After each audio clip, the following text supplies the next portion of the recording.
What are the characteristics of a gospel song? Well, and what makes it different from, let's say, a hymn, or what makes it different from some of those other improvised songs or of the psalms before? This is an important thing for us to know, and a lot of people have a hard time distinguishing between a gospel song and a hymn.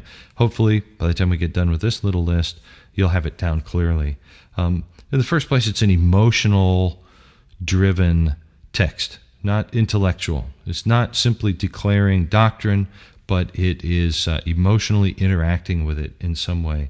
It has a simple tune. It's usually one of these American tunes that's quite often got a slow harmonic rhythm and a refrain. If not a pentatonic melody, at the very least, it fits very easily with tonic and dominant chord structures and is by and large diatonic. The texts are very simple, and they're repetitive for that matter. They usually begin testimony-oriented with words like I was sinking deep in sin. And they have an evangelistic focus. You can especially see that when you get to the last stanza. Usually it goes from saying I was lost and now I am found to saying, sinner, will you give your heart? Oh, why not tonight? Would thou be saved? Then why not tonight?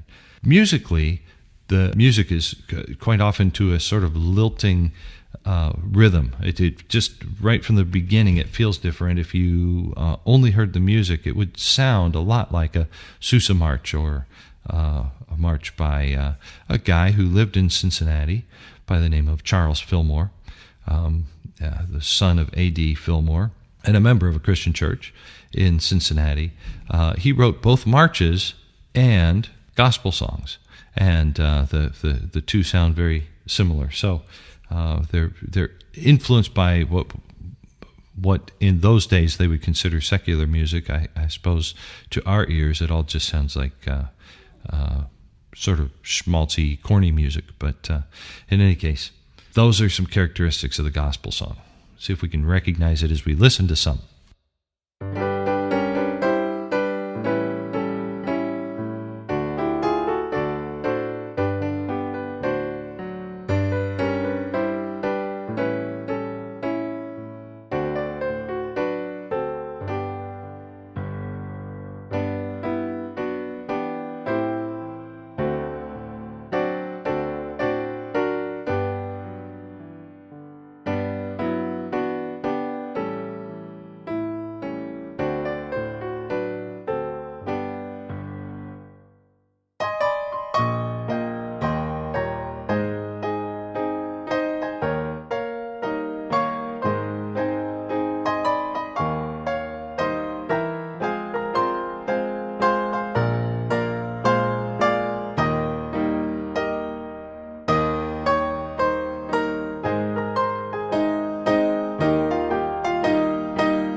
you.